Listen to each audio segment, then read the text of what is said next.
지난 9월 2일에 국민일보에 게재됐던 기사를 좀 소개해 드리려고 합니다. 제가 이 기사를 보면서 많이 좀 이렇게 염려가 되기도 했습니다. 기독교 연구단체 청어람 ARMC에서 지난 8월 목회자와 성도 등 기독교인 805명을 대상으로 진행한 코로나 바이러스 이후 신앙생활의 변화와 온라인 예배 만족도에 관한 설문조사 결과를 발표했습니다.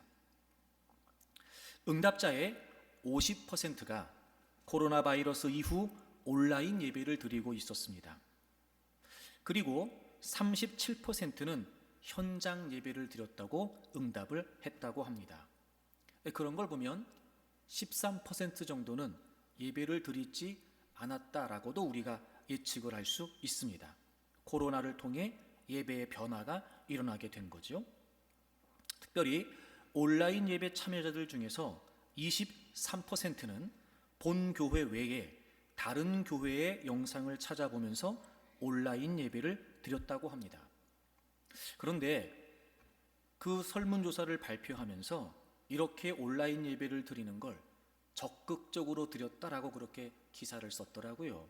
적극적으로. 그러니까 자신의 교회의 온라인 예배가 아닌 다른 교회 온라인 예배를 드리는 걸 적극적으로 예배를 드렸다, 이렇게 기사를 썼더라고요. 그리고 27%는 코로나 바이러스 이전에도 상황에 따라 종종 온라인 예배를 참석했다라고 답을 했다고 합니다. 그래서 이번 여론조사를 통해서 이전부터 온라인 예배를 익숙하게 받아들인 사람들이 적지 않았음을 우리가 알게 됩니다. 한 가지 의미 있는 조사 결과가 있었습니다. 온라인 예배를 드리는 사람들에게 온라인 예배에 아쉬운 점이 무엇인지를 질문했습니다. 대다수 70%가 아쉽다고 꼽은 것이 무엇이었냐면 만남과 교제였습니다.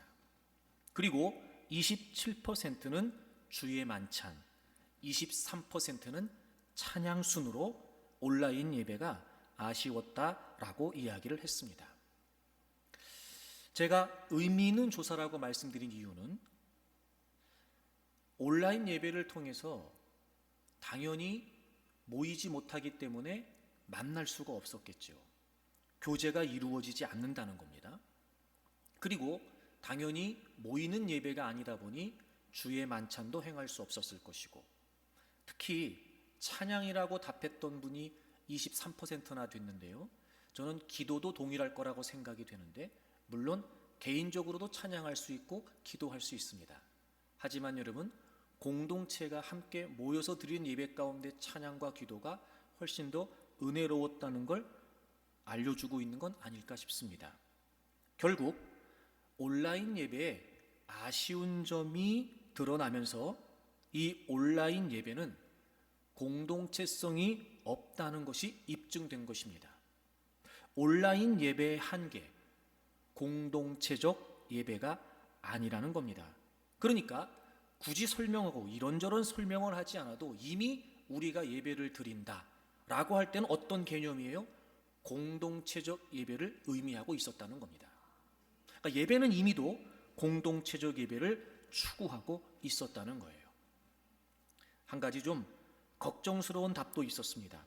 그럼 온라인 예배를 드리는 사람들이 가장 만족했던 것은 무엇이었습니까? 응답자의 80%가 설교라고 답을 했답니다. 사실 저는 약간 의구심이 듭니다. 그럼 현장에 모여서 예배를 드리는 것과 동일하게 온라인 예배로 가정이든 어디든 핸드폰으로 혹은 TV로 그렇게 봐도 동일한 은혜를 경험했다는 것일까? 물론 그럴 수도 있을 겁니다. 그런 분도 계실 겁니다. 하지만 제가 의구심을 갖는 것은 이런 생각이 들었기 때문입니다. 마치 내가 원하는 상품을 사기 위해서 다양한 온라인 매장을 서핑을 하고, 그래서 최적의 상품을 골라 내가 그 물건을 사는 것처럼, 혹시 설교에 만족했다라고 하는 것이 소위 설교 쇼핑족들이 자기에게 원하는 설교를 찾아 들으면서 만족했다고 말하는 건 아닐까? 들어야 될 말씀을 듣는 것이 아니라 듣고 싶은 말씀을 들어서 만족했다고 하는 건 아닐까? 또 이렇게 모여서 대면하여 예배를 드리는 가운데 말씀을 듣는 것과는 달리 여러분 접촉하지 않고 대면하지 않기 때문에 듣기는 듣지만 굳이 내가 그 말씀을 지켜야 된다라고 하는 거룩한 부담감이 감소될 수 있고 꼭 지켜야 된다라고 하는 의식이 없을 수도 있으며 그저 듣는 것으로 얼마든지 만족할 수 있을 수 있겠다. 그런 차원에서 혹시 설교에 만족했다고 답을 했던 건 아닐까 하는 의구심을 갖게 됩니다. 이런 문항도 있었습니다. 온라인 예배가 대면 예배를 대체할 수 있을까요? 좀 우려스럽지 않을 수 없는데요. 73%가 가능하다고 답을 했답니다. 그런데 그나마도 좀 안심이 되는 건 그렇지만 가능한 모이는 예배를 드리겠다고 답을 한 사람이 54%였고 온라인 예배를 계속해서 드리겠다라고 한 사람이 24%였습니다. 2배 이상 그럼에도 불구하고 모이는 예배를 드리겠다고 답을 한 사람들이 많았다는 겁니다. 제가 이 기사를 염려스러운 기사라고 말씀드린 것은 그 이후에 이 설문조사에 대한 내용을 종합해서 기록해 놓은 내용 때문에 그렇습니다. 이렇게 정리를 했더라고요. 온라인으로 진행해 통계적으로 엄밀한 조사는 아니지만 이번 조사를 통해 상당히 높은 비율의 기독교인이 온라인 예배에 만족하고 지속할 의향이 있다는 점을 알게 됐다는 겁니다. 상당히 높은 비율에? 그렇지 않습니다, 여러분. 온라인 예배를 지속하겠다고 답한 사람은 24%였고 온라인 예배가 대체될 수 있을 수 있지만 그래도 모이는 예배를 드리겠다라고 하는 사람이 2배 이상 54%로 더 많았습니다. 근데 그렇게 정리를 하더라고요. 그러면서 한국교회가 온라인 예배가 지속되는 상황을 적극적으로 받아들이고 부족한 점을 보완할 방법을 진지하게 고민해야 한다고 정리를 했더라고요. 제가 그래서 걱정이 되었던 겁니다. 아니, 분명히 이 설문조사를 통해서 온라인 예배는 한계를 갖고 있고 공동체적 예배일 수 없으며 온라인 예배를 드린다고 답하는 사람들도 예배라는 건 모여서 드리는 공동체적 예배라는 의식을 갖고 있는 모양이 나타나지 않았습니까? 그리고 오히려 온라인 예배가 지속되더라도 모여서 드리는 예배를 드리겠다고 말한 사람이 더 월등히 많았음에도 불구하고 마치 이제는 온라인 예배를 지속해야 되는 것처럼 한국교회가 모두가 대다수의 많은 사람들이 온라인 예배를 원하고 있는 것처럼 이런 상황을 적극적으로 받아들이겠다고 정리를 했단 말입니다. 오히려 차라리 온라인 예배를 통해서 나타난 공동체적 예배가 아닌 그 한계점들을 우리가 알게 됐으니까 분명한 예배의 본질인 공동체적 예배를 더 모색하고 어떻게 하면 이런 상황에서도 모이는 예배를 드릴 수 있을까 연구해야 되며 특히나 다소 부당한 면이 없지 않은 정부의 방역 정책에 우리 교계가 어떻게 대응을 해야 될지 여러분 이런 부분에 더 마음을 쏟아야 될 것 같은데 이렇게 결론을 내렸단 말입니다. 그러면서 그 청어람 ARMC라고 하는 연구단체에서도 온라인 예배 모델 개발과 개선 방향을 함께 고민하고 관련 포럼을 진행할 예정이다. 이렇게 기사를 마무리했다는 겁니다. 여러분 이런 분위기가 저는 상당히 걱정되는 겁니다. 아니 여러분 이건 위험하고 무섭습니다. 가랑비에 옷 젖는다고 우리가 안 그래도 이 상황 때문에 모이는 예배가 의식이 약화될 수 있을 때 이런 식으로 설문조사를 가지고 의견을 호도해 가면서 분위기를 만들어 간다는 건 저는 우리가 지양해야 된다고 생각이 되어집니다. 분명히 온라인 예배는 한계를 나타냈습니다. 온라인 예배를 드리는 사람들이 공동체적 예배가 아니기 때문에 아쉽다는 답도 했습니다. 그렇습니다. 여러분 온라인 예배는 공동체성이 없습니다. 그러므로 계속해서 유지해 간다면 교회 공동체의 본질인 공동체성이 상실될 수밖에 없다는 거죠. 교회는 공동체로 존재하는 그리스도인의 현존입니다. 그러므로 교회는 반드시 공동체로 존재해야만 하는 것입니다. 현재 우리는 코로나 바이러스 시대를 경험하면서 모든 일상이 새로운 변화를 맞이하고 있습니다. 대부분의 많은 사람들이 의견을 내기를 다시 이전의 일상으로 돌아갈 수 없다고 말을 합니다. 이른바 뉴 노멀이 대두되고 있는 상황이 된 것입니다. 교회도 예외는 아닐 것입니다. 이제 뉴 노멀 처치를 생각하지 않을 수 없게 되었습니다. 뉴 노멀 처치. 그렇다면 이런 시대적인 변화에 따라 교회는 어떻게 새로운 표준을 찾아가야 될까? 여러분, 교회의 뉴 노멀이라고 하는 것은 다른 데 있는 것이 아니라 성경에 있습니다. 교회가 추구해야 될 뉴 노멀은 바로 비블리컬 노멀이 되어야 한다는 것입니다. 성경에서 가르치고 있는 교회로서의 본질을 잃어버려서는 안 됩니다. 물론 시대에 맞는 다양한 많은 변화도 필요할 거라고 생각이 되어집니다. 그럼에도 불구하고 우리는 반드시 성경으로 돌아와서 교회의 본질을 찾아가야 될 것입니다. 시대적인 상황이나 변화들이 교회의 올드 노멀, 교회의 뉴 노멀이 될 수 없습니다. 교회는 항상 성경적인 표준을 추구해야만 합니다. 성경으로 시작해야 되고 성경을 지향해야 하며 성경에서 벗어나면 안 됩니다. 우리는 어떤 경우에도 비블리컬 노멀 처치를 끈질기게 추구하고 반드시 이루어내야만 합니다. 우리는 지난 주일부터 신약 성경에서 예수님께서 언급하셨던 교회에 관한 내용을 통해서 교회의 본질이 무엇인지를 살펴보고 있습니다.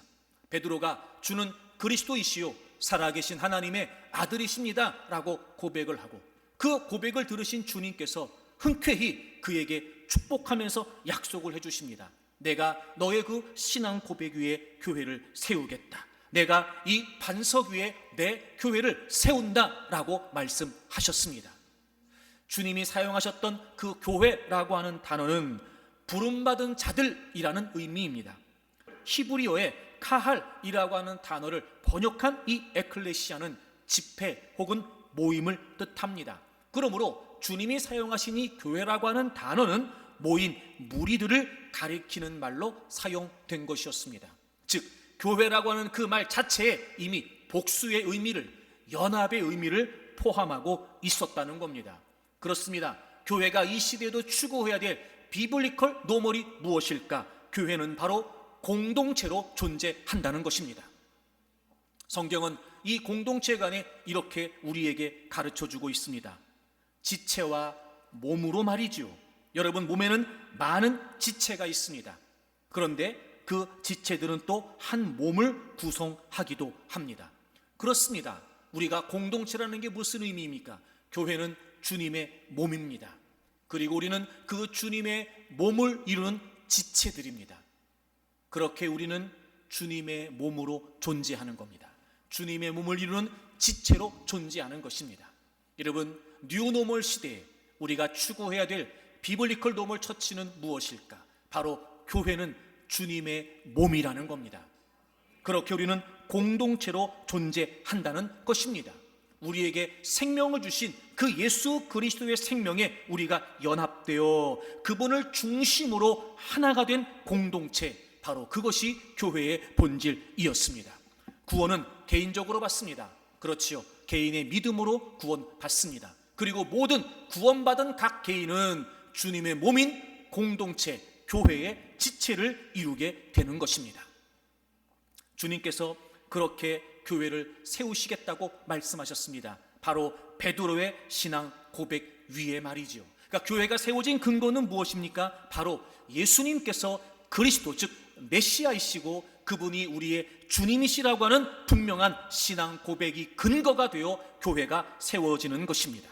여러분, 교회는 인간의 생각을 기준으로 모인 공동체가 아닙니다.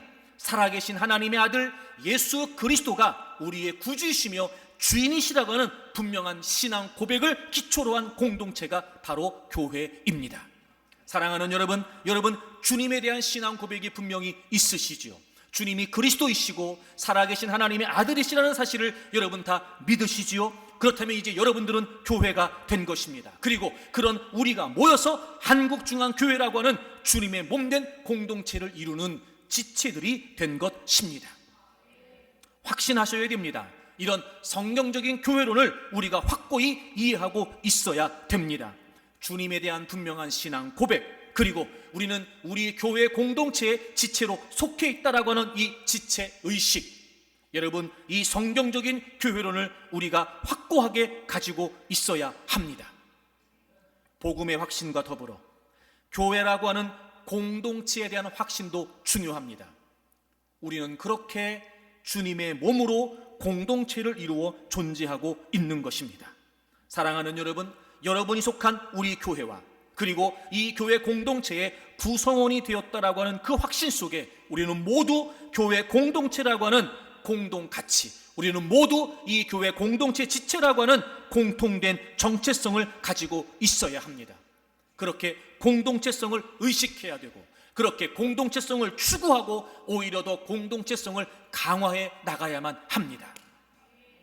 그런데 여러분, 점점 이 시대가 지나치리만큼 개인적인 시대로 변해가고 있습니다. 그래서 점점 이전과는 달리 우리가 공동체 의식을 놓칠 수밖에 없다는 거죠. 게다가 지속되고 있는 이 코로나 바이러스 상황 때문에 점점 모이는 것이 어려운 시대가 되어버리고 말았습니다. 그럼에도 불구하고 교회가 추구해야 될 본질, 이 뉴노멀 시대에 우리가 추구해야 될 비블리컬 노멀은 바로 우리가 주님의 몸인 공동체로 존재한다라고 하는 의식을 갖게 되는 것입니다. 이런 몸과 지체는 유기적으로 연결되어 있습니다. 그리고 몸과 지체는 서로 의존적으로 연결되어 있죠. 공동체. 여러분, 우리는 어떻게 해서든지 그 공동체성을 지키고 강화하고 추구해 가기 위해 힘써야 됩니다. 그것이 이 시대를 살아가고 있는 우리가 추구해 가야 될 분명한 교회의 본질일 것입니다. 사랑하는 여러분, 기독교는 개인적인 수양을 쌓는 종교가 결코 아닙니다. 개인적인 소원, 개인적인 기복, 개인적인 위로, 개인적인 자아 성취, 여러분, 그것을 위해 우리가 신앙생활을 하는 것이 아닙니다. 그러니 공동체가 아니어도 된다, 모이지 않아도 된다, 그냥 충분하다라고 생각하는 것은 우리 기독교의 신앙을 오해하고 있기 때문인 것입니다. 비브리컬 노멀 처치, 여러분, 교회의 본질은 공동체라고 하는 것을 잊지 마십시오. 물이 모이면 강을 이루고 바다를 이루지만 물이 흩어지면 쉽게 말라서 증발되고 없어지는 것처럼, 여러분, 바로 우리는 물처럼 공동체로 존재하고 있을 때, 여러분, 우리는 진정한 존재의 모습을, 진정한 존재의 의미를 갖게 된다는 것을 잊지 마십시오. 저는 우리 교회가 이렇게 공동체성을 추구해가는 교회가 되기를 바랍니다. 여러분, 이 일에 함께해 주시기를 부탁합니다. 그래서 어떤 경우에도 흐트러짐 없이 우리가 유기적으로 서로 의존적으로 예수 그리스도의 생명에 연합된 공동체로 있다는 사실을 기억하고, 오히려 더 우리가 공동체성을 추구하면서 그걸 더 강화해 가면서 이 시대에 주님의 빛을 드러내는 진정한 교회 공동체로 살아갈 수 있기를 바랍니다.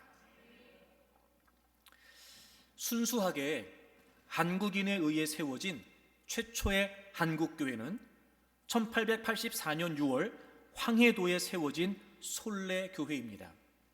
그런데 한국에서의 최초 개신교 예배는 1885년 6월 선교사 알렌의 집에서 몇 명의 외국인 선교사들이 드린 예배였습니다. 기존에 한국인이 세운 교회가 있었지만 체계적이고 조직적인 예배 공동체의 씨앗이 뿌려진 것은 선교사들에 의해서였던 거지요. 한국 최초의 주의 만찬 예식은 1885년 10월 선교사 알렌의 집에서 미국 성서공회의 대표였던 헨리 루미스 목사님에 의해서 거행이 되었다고 합니다. 그리고 최초의 침례식은 1886년 부활주일에 거행이 되었습니다. 그런데 역시 이 두 예식들은 외국인을 대상으로 한 것이었습니다. 한국인에 대한 첫 침례식은 1886년 7월 선교사 언더우드에 의해서 노춘경 성도에게 베풀어졌고, 첫 번째 주의 만찬은 그 후 2년이 지나 선교사 아펜젤러에 의해서 거행됐다고 합니다. 한국에서 한국인에게 침례가 베풀어지고 한국인들을 대상으로 주의 만찬이 거행됨으로써 비로소 한국에 공교회, 공동체성을 갖는 공교회가 성립된 것입니다. 여러분, 교회는 예배와 성례전, 즉 침례와 주의 만찬이 거행되고 이것들을 통해서 공동체로 결속됩니다. 예배는 수직적으로 예배를 통해 하나님의 말씀을 받고 말씀에 반응하면서 기도로 결단합니다. 그리고 교회는 수평적으로 성례전, 침례와 주의 만찬을 통해서 공동체로서 우리가 주님의 몸의 지체임을 확인하며 공동체 안에서 하나됨을 이루어 가는 것입니다. 침례는 개인의 신앙 고백을 공표하는 것을 의미하지요. 주의 만찬이라는 것은 주님의 몸과 피를 기억하면서 그렇게 신앙 고백을 갖는 자들이 그 예수 그리스도의 생명에 연합이 되어 우리가 하나 되었다라고 하는 사실을 기억하는 것, 여러분, 그것이 주의 만찬인 것입니다. 그러므로 교회가 설립되었다는 것은 공동체적으로 예배가 드려지고 침례와 주의 만찬이 그 공동체 안에서 거행됨으로 말미암아 주님의 몸된 교회가 세워진다는 것을 의미합니다. 초대교회가 그랬던 것처럼 교회에서 모이고 가정에서 모이면서 주의 만찬을 행하고 침례식을 행하고 사도들로부터 말씀의 가르침을 받으면서 공동체로 형성되어 갔던 것처럼 여러분, 초대교회가 그리고 한국의 최초의 교회의 모습들이 이렇게 공동체적인 모습으로 세워져 갔다는 것입니다. 교회는 주님의 몸으로 존재합니다. 교회는 공동체입니다. 뉴노멀 시대에 우리가 추구해야 될 비블리컬 노멀 처치의 모습, 바로 공동체입니다.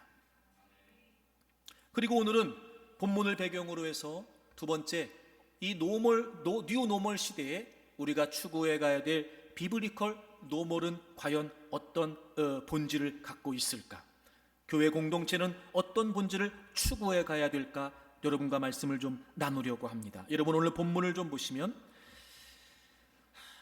베드로가 예수님을 향한 신앙 고백을 하게 되고 예수님께서 18절에 교회를 세우겠다고 말씀하시는 장면입니다. 여러분, 우리 18절을 좀 보겠습니다. 또 내가 네게 이르노니, 주님이 베드로에게 말씀하시는 거죠. 너는 베드로라. 내가 즉 주님께서 이 반석 위에, 즉 베드로의 신앙 고백 위에 내 교회를 세운다. 주님의 교회를 세우시겠다는 거예요. 내가 내 교회를, 주님께서 주님의 교회를 세우시겠다는 겁니다. 먼저 내가 세우시겠다는 거예요. 주님께서 친히 세우시겠다는 겁니다. 아하, 여러분, 교회를 세우시는 주체는 예수님이십니다. 즉 교회의 주권이 누구에게 있다는 거예요? 예수님께 있다는 거예요. 그리고 주님이 내가 세우시는데, 교회를 세우시는데 내 교회를 세우신다는 거예요. 즉 주님의 교회를 세우시겠다는 거죠. 아하, 이게 무슨 말이에요? 교회의 소유권은 예수님께 있다는 거예요.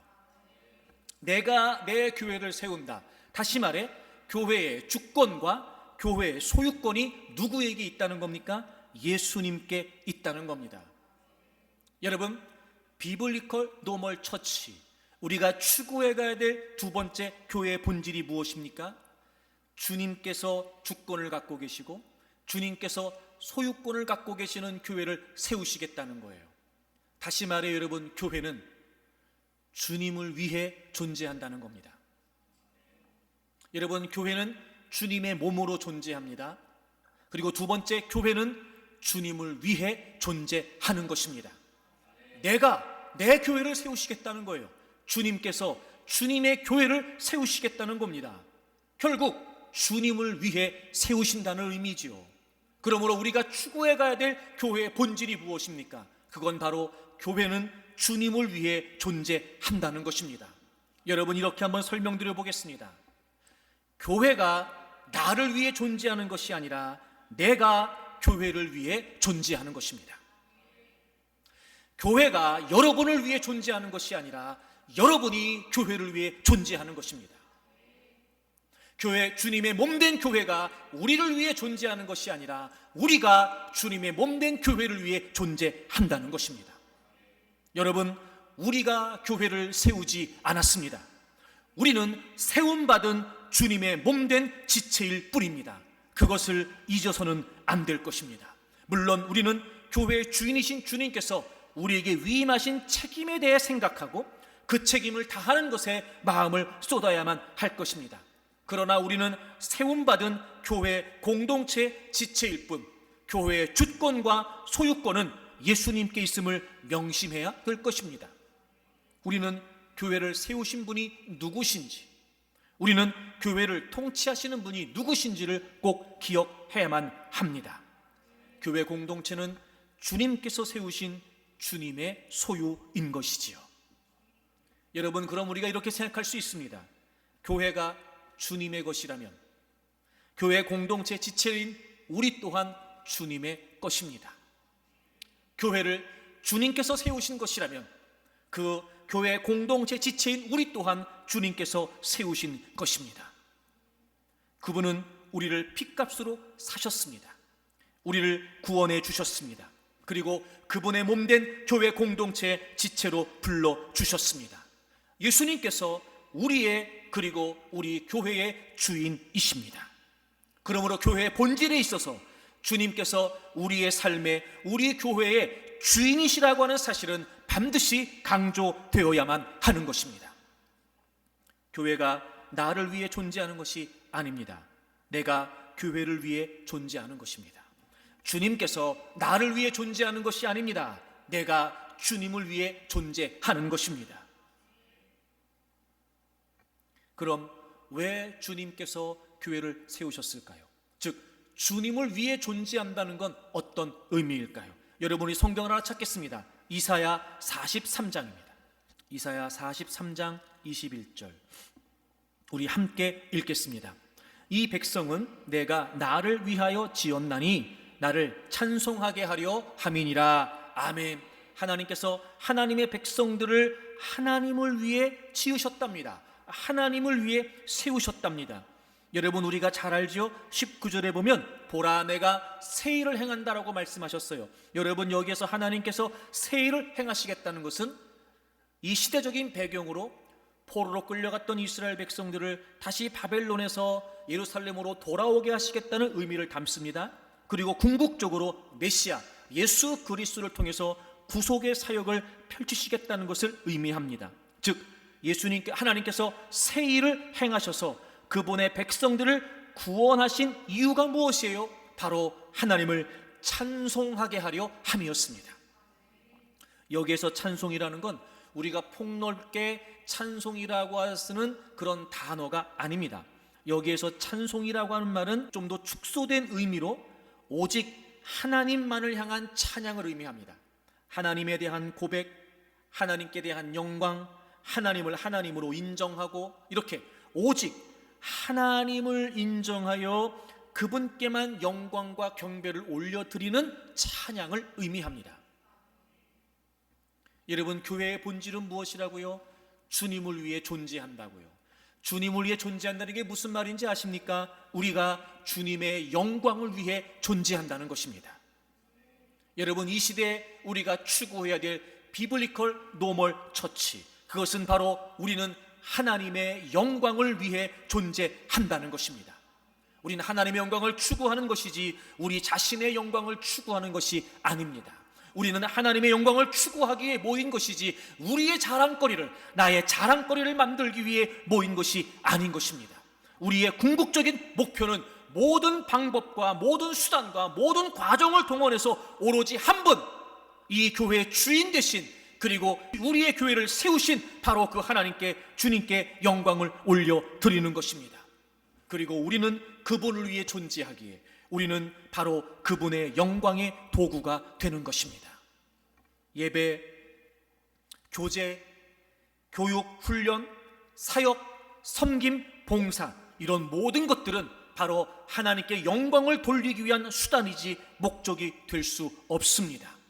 바로 이것이 이 시대를 살아가는 우리의 새로운 기준이 되어야 합니다. 교회는 주님을 위해 존재합니다. 바로 주님께 영광을 돌리기 위함입니다. 그럼 하나님께 영광을 돌린다는 게 어떤 의미일까요? 주님께 영광을 돌린다는 게 어떤 의미일까요? 사실 하나님께 영광을 돌린다라고 하는 이 말이 너무 좀 막연하게 느껴지지 않으십니까?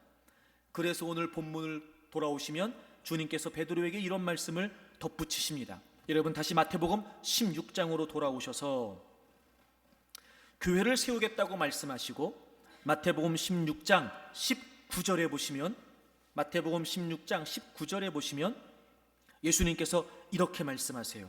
내가 천국 열쇠를 내게 준다. 천국 열쇠를 내게 준다.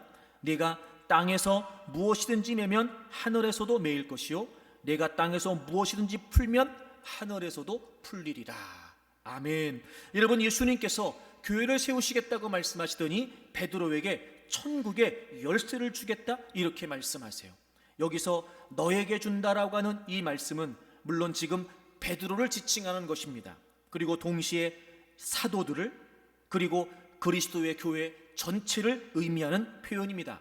그러니까 오늘을 살아가고 있는 교회된 우리, 주님의 몸된 교회 공동체를 이루는 우리에게도 주님께서 말씀하시는 거예요. 천국의 열쇠를 너희들에게 주겠다는 겁니다. 여러분 여기서 열쇠는 권세를 상징합니다. 여러분 열쇠, 열고 닫을 수 있는 예수님으로부터, 교회의 주인 되신 예수님으로부터 위임된 권위를 상징합니다. 권세. 그리고 천국은 주님의 교회, 하나님의 나라를 의미하지요. 여러분 주님께서 교회 공동체에게 뭘 주셨냐면 천국을 열고 닫을 수 있는 권세를 위임해서 주셨다는 겁니다. 그래서 우리가 매면 하늘에서도 매이고 우리가 풀면 하늘에서도 풀린다는 거예요. 여러분 이게 무슨 말이겠어요? 여러분 짐작하시겠지요. 교회 공동체가 어떻게 하나님의 영광을 추구할 수 있을까요? 바로 천국 복음을 선포함으로써 많은 사람들에게 천국의 문을 열어주는 것입니다. 교회는 주님을 위해 존재합니다. 바로 주님의 영광이 우리의 목적입니다. 우리가 어떻게 주님의 영광을 이룰 수 있습니까? 그것은 바로 복음을 증거하여 믿지 않는 영혼들이 예수 그리스도를 믿게 하는 것, 바로 그 천국 복음을 선포함으로써 우리는 주님의 영광을 추구해 갈 수 있는 것입니다. 교회가 세상에 외칠 수 있는 것은 바로 이 복음입니다. 구원의 열쇠입니다. 바로 이것이 주님의 영광을 위해 존재하는 것입니다. 그렇습니다, 여러분. 이 시대에 우리가 추구해 가야 될 새로운 표준, 비블리컬 노멀 처치의 모습은 한 가지, 바로 주님의 영광을 위해 우리가 주님의 복음을 선포하는 것입니다. 예수님께서는 자신의 몸과 자신의 피, 그렇게 자신의 생명을 아낌없이 우리를 위해 주셨습니다. 그리고 우리를 주님의 자녀 삼으시고 바로 주님의 몸된 교회 공동체의 지체로 세워주셨습니다. 이제 그 주님께서는 이 교회 공동체를 통해 주님의 영광이 나타나기를 기대하고 계십니다. 어떻게요? 바로 아직도 죄와 사망의 저주 가운데 있는 영혼들을 향해 주님의 이름을 전하는 겁니다. 주님의 복음을 선포하는 것입니다. 그래서 그들이 그 복음을 통해 예수 그리스도를 경험하게 되면 우리가 그랬던 것처럼 그들 역시 주님을 찬양하지 않을 수 없습니다. 예수님을 믿기 전에 죄와 사망의 권세 가운데 있었던 자신의 모습이 얼마나 비참했는지, 그런데 그런 우리를 아무런 대가 없이, 아무런 공로 없이 그분께서 우리의 모든 죄를 담당해 주심으로 말미암아 우리를 그 권세에서 건져내시고 하나님 나라의 백성이 되게 하셨다는 사실을 깨닫는다면 어찌 그 누군들 그 주님을 찬양하지 않을 수 있겠습니까? 어찌 누군들 그분께 영광을 돌리지 않을 수 있겠습니까? 여러분, 주님께 영광을 돌린다는 것이 무슨 의미입니까? 그건 바로 그들로 하여금 주님의 이름을 찬양하게 하고 그들로 하여금 주님의 구원을 경험하여 주님을 주님으로 고백하게 하는 것, 그래서 모든 민족과 열방이 물이 바다를 덮음같이 여호와를 아는 지식으로 가득하게 하는 것, 바로 그것이 하나님의 영광을 드러내는 것입니다. 그러나 여러분, 이제 우리는 한 가지의 사명을 추구해 가야 됩니다. 바로 이 주님의 이름을, 주님의 복음을 전파하는 것입니다. 사실 여러분, 우리는 지금까지 내가 주님을 믿음으로 하나님의 자녀가 되는 권세, 특권만을 누리려고 했을지 모릅니다. 하지만 여러분, 이제는 구원의 특권만을 누려서는 안 됩니다. 우리에게 부여하신 책임과 소명을 다해야 됩니다. 사랑하는 여러분, 우리는 세상으로부터 부름을 받았습니다. 그리고 동시에 세상으로 보내진 것입니다. 우리를 구원하셔서 주님의 몸된 교회 공동체의 지체가 되게 하셔서 우린 주님께서는 이 교회 공동체를 통해 영광을 받으시기를 원하십니다. 세상으로부터 부름받고 동시에 세상으로 우리는 보내진 것입니다. 바로 교회의 머리 되신 주님의 영광을 위해, 그분께서 우리에게 맡겨주신 이 천국 열쇠라고 하는 막중한 사명을 위해 이제 우리는 주님의 심장을 가지고 주님의 손과 발이 되어 주님의 이름을 증거하기 위해 힘써야 할 것입니다. 물론 여러분, 이 일에는 어둠의 세력에 도전이 있습니다. 왜냐하면 하나님의 나라가 확장되는 일을 원수마귀가 좋아할 리가 없겠지요. 어떻게 해서든지 우리가 주님의 복음을 증거하는 일을 방해할 것입니다. 공동체로 모이는 것도 방해할 테고, 모여서 주님의 복음을 증거하는 것도 방해할 것입니다. 어찌 보면 여러분, 지금 우리가 그 도전에 직면해 있는지도 모릅니다. 교회를 다니지만, 예수님을 믿지만, 신앙생활을 하지만, 믿음을 지켜나가려고 하지만 궁극적으로 과연 우리가 그래서 원하는 것이 무엇이며 우리가 추구하는 것이 무엇이냐 말입니까? 만약에 주님의 복음을 증거하는 그 사명을 통해 주님의 영광을 추구하지 못한다면 여러분, 그게 무슨 의미가 있겠냔 말입니다. 그래서 어쩌면 개인적으로도 교회적으로도 우리는 지금 그런 도전에 직면해 있는지 모르겠습니다. 그러나 한 가지 분명한 사실은 주님께서 교회를 세우시겠다고 말씀하시면서 승리의 약속도 주셨습니다. 오늘 본문 마태복음 16장 18절에 보시면 내 교회를 세우리니 음부의 권세가 이기지 못한다 말씀하셨습니다. 음부의 권세가 이기지 못한다. 아무리 원수마귀가 우리에게 도전하고 위협한다 할지라도 여러분, 그 음부의 권세가 교회 공동체를 이길 수 없다는 겁니다. 여러분, 하나님이 우리에게 이렇게 말씀하시는 거 아닐까요? 아무리 전도가 어렵고 아무리 복음을 전하는 것이 쉽지 않은 시대가 되어도 우리가 전하기만 하면 주님께서 그 영혼들을 건지시겠다는 거예요. 어떤 도전도 우리를 가로막을 수 없고 어떤 공격도 우리보다 강할 수 없어. 우리가 이길 수 있다, 반드시 이길 것이다 약속하시는 걸 보면 여러분, 우리는 이 약속을 믿고 복음을 증거하기만 하면 여러분, 그 복음 속에 성령님께서 역사하심으로 말미암아 영혼들을 변화시키셔서 주님의 자녀가 되게 하신다는 말씀이지요. 그러니 여러분, 우리는 이 확신을 가져야 됩니다. 우리를 세우신, 교회 공동체를 세우신 그분이 우리에게 주신 약속, 음부의 권세가 이기지 못한다. 우리가 무엇을 두려워하고 우리가 무엇을 염려하고 있습니까? 그래요, 전도가 쉽지 않습니다. 요즘 같은 때는 대면하는 것도 쉽지 않으니 누구를 만나는 것도 어렵습니다. 게다가 여러분, 교회가 여러 가지 면에서 지금은 많이 평가가 부정적이 되어버리고 말았습니다. 어쩌면 여러분, 내가 그리스도인이다 라고 말하는 것도 용기가 필요한 시대가 되었는지도 모르겠습니다. 점점 더 주님의 복음을 증거하는 것이 위축되고 점점 더 주님의 이름을 선포하는 것이 어려운 시대가 되었습니다. 하지만 여러분, 그건 걱정할 일이 못 됩니다. 음부의 권세가 교회를 이기지 못한다고 약속해 주셨습니다. 그러니 여러분, 우리는 어떻게 해서든지 복음을 전하기 위해 힘써야 할 것입니다. 우리는 주님의 영광을 위해 존재합니다. 바로 천국의 열쇠를 우리에게 주시고 우리로 하여금 복음을 증거하도록 주님께서는 우리를 선택하셨다는 사실을 잊지 마시기를 바랍니다. 바로 초대교회가 그렇게 주님의 복음을 증거하면서 주님의 영광을 선포했습니다. 여러분이 사도행전 2장을 찾겠습니다. 사도행전 2장 41절을 보시면 그 말을 받은 사람들은 침례를 받음에 이날에 신도의 수가 3천이나 더하더라. 베드로가 전한 복음을 통해서 그 말을 듣고 그 말을 믿은 사람들이, 그 복음을 믿고 듣고 예수님을 믿는 사람들이 그날 침례를 받았습니다. 3,000명이나 그날 침례를 받게 됩니다. 이날에 신도의 수가 3천이나 더하더라. 그리고 47절을 보세요, 여러분. 하나님을 찬미하며 또 온 백성에게 칭송을 받으니 주께 구원받는 사람을 날마다 더하게 하시니라.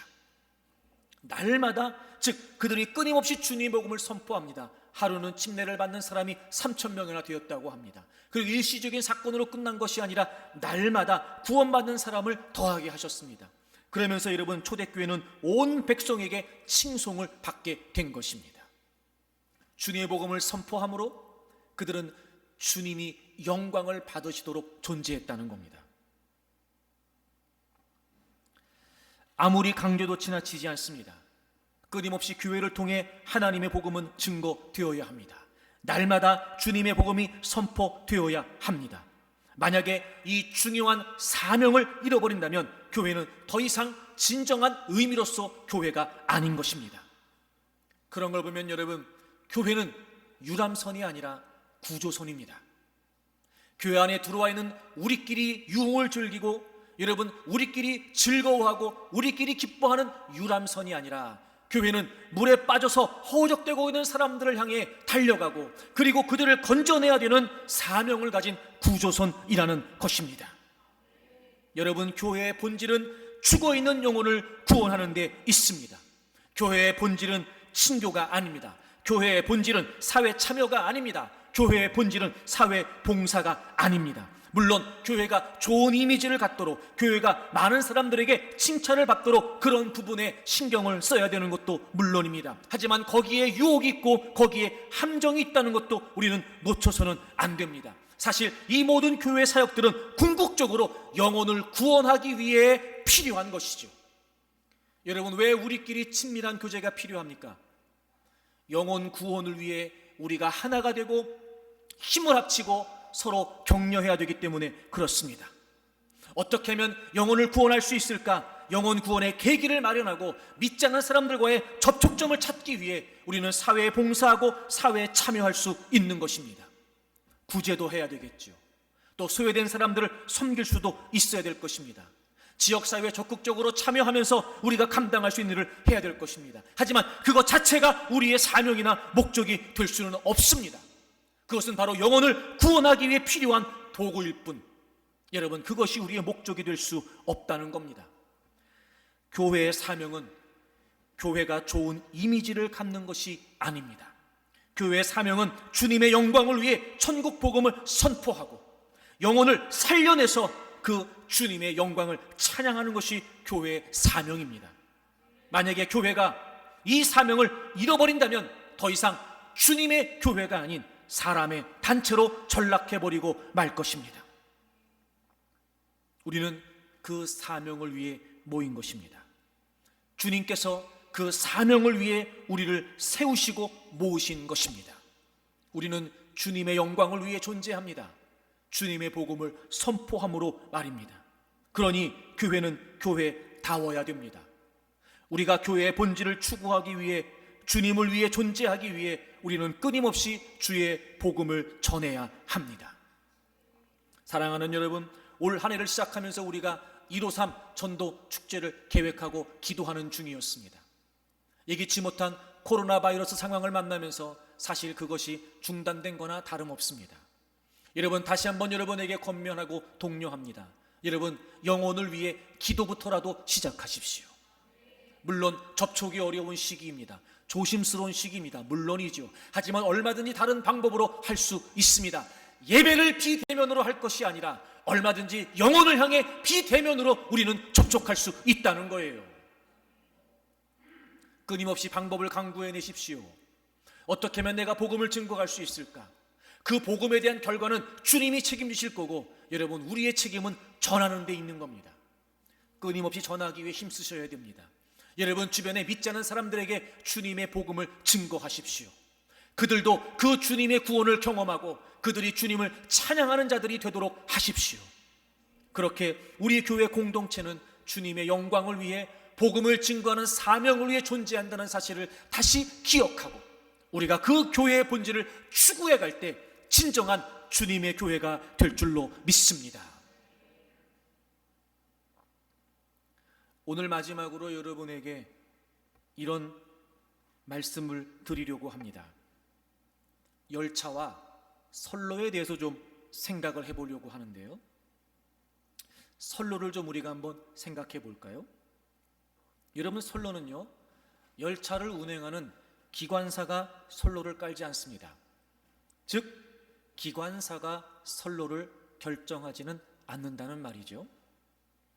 열차를 타는 승객들도 선로를 놓지 않습니다. 다시 말해 그들도 열차가 가는 길을 결정하지는 않는다는 겁니다. 선로, 그것은 이미 그곳에 놓여져 있었습니다. 첫 번째, 여러분, 선로는요 이미 놓여져 있는 겁니다. 본래 그곳에 있었습니다. 기존에 있었던 경로인 거죠. 첫째, 선로는 이미 놓여져 있는 겁니다. 두 번째, 그러므로 선로는 바뀔 수 없습니다.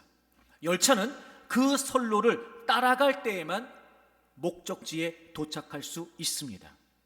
이미 정해져서 바꿀 수 없는 방향, 그것이 곧 선로라는 것입니다.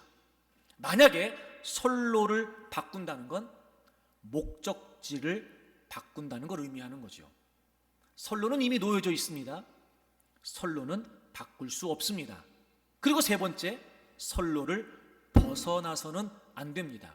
이 부분은 열차에게 있어서 굉장히 중요합니다. 만약에 열차가 선로를 벗어난다는 건 그건 단순히 벗어나는 것이 아니라 사고를 의미하죠.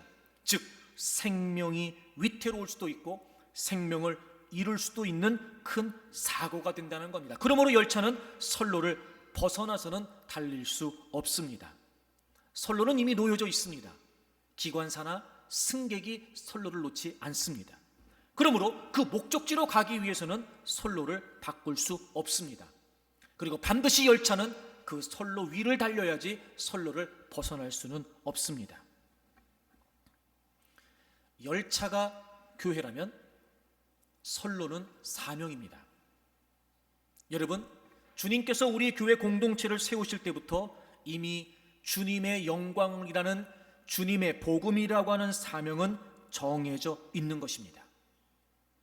주님이 교회를 세우실 때 주님의 목적, 계획, 우리가 가야 될 길 이미 정해 주신 것입니다. 교회의 주권과 소유권은 주님께 있습니다. 이미 정해진, 그래서 우리에게 부여된 그 주님의 영광이라는 사명을 위해 우리는 존재합니다. 그러므로 그 교회의 사명은 바뀔 수 없습니다. 아니, 바꿀 수도 없습니다. 왜냐하면 선로가 바뀐다는 건 목적이 바뀐다는 것을 의미하기 때문에 그렇습니다. 우리는 주님의 영광을 위해 존재하는 것이지 나의 영광을 위해 존재하는 것이 아닙니다. 주님의 몸된 교회는 주님을 위해, 우리가 주님을 위해 존재하는 것이지 주님이 우리를 위해 존재하는 것이 아니기 때문에 그렇습니다. 교회가 우리를 위해 존재하는 것이 아니라 우리가 교회를 위해 존재하기 때문에 그렇습니다. 선로가 바뀔 수 없는 것처럼 교회의 사명도 바뀔 수 없습니다. 그리고 여러분, 선로를 벗어나서는 안 됩니다. 선로를 벗어나면 열차는 달릴 수 없습니다. 그것은 위험합니다. 생명을 잃을 수 있습니다. 아하, 여러분, 교회가 사명을 벗어나게 되면 교회로서의 본질을 잃어버리게 됩니다. 교회로서의 생명력을 놓치게 됩니다. 교회로서의 역할을 감당할 수 없게 되죠. 다시 말해, 교회는 더 이상 교회일 수 없습니다. 그것처럼 여러분, 이제 우리는 이미 정해져 있는 사명, 바뀔 수 없는 사명, 반드시 우리가 추구하고 이루어야 될 그 사명, 주님의 영광, 바로 그 주님의 복음을 위해 존재할 때 교회는 교회로서 존재할 수 있는 것입니다. 그리고 한 가지 더 중요한 말씀을 드리겠습니다. 여러분, 선로에는 분명한 표준 규격이 있습니다. 아무리 다양한 열차들이 있다 하더라도 모두 같은 선로 위를 달리게 됩니다. 열차의 종류에 따라 선로를 각각 만들지 않습니다. 화물열차, 여객열차, 고속열차, 저속열차, 직행열차, 완행열차, 모든 종류의 열차들은 한 선로를 달리게 되어 있습니다. 같은 맥락에서 세상에 다양한 많은 교회들이 있을 수 있습니다. 하지만 모든 교회들은 동일한 성경적 기준의 원칙을 따라야만 합니다. 뉴 노멀 처치란 바로 비블리컬 노멀 처치를 의미합니다. 시대는 바뀌고 세대는 변합니다. 그리고 시대마다 세대마다 상황은 달라질 수 있습니다. 그러나 교회는 비블리컬 노멀 처치를 따르고 추구해야만 합니다. 물론 시대에 따라 세대에 따라 각기 다른 열차들이 필요할 수 있습니다. 그렇습니다. 교회는 각각의 상황 또 각각의 형편에 따라 적응하고 대처하고 초월하기도 하면서 사명을 감당하는 방법은 달라질 수 있습니다. 그러나 언제나 교회는 성경이라고 하는 표준 규격을 따라야만 합니다. 교회는 올드 노멀, 뉴 노멀이 없습니다. 오직 비블리컬 노멀만이 있을 뿐입니다. 사랑하는 여러분, 저는 우리 교회가 성경적 표준의 교회가 되기를 바랍니다. 주님께서 언급하신, 주님께서 세우신 교회 공동체의 본질을 추구할 수 있기를 바랍니다. 주님을 그리스도로 고백하는 저와 여러분이 이제 주님의 몸된 공동체를 이루는 지체로 존재합니다. 주님의 교회인 우리는 주님의 몸으로 공동체로 존재합니다. 그리고 그렇게 연합된 우리는 동일한 목적, 주님의 영광을 위해 존재합니다. 주님의 영광을 위해 우리에게 맡겨주신 거룩한 사명인 천국 복음을 전파하면서 우리는 주님의 영광을 나타내야만 합니다. 사랑하는 여러분, 우리 교회가 이 본질을 추구해 갈 수 있도록 끊임없이 기도하시기를 바랍니다.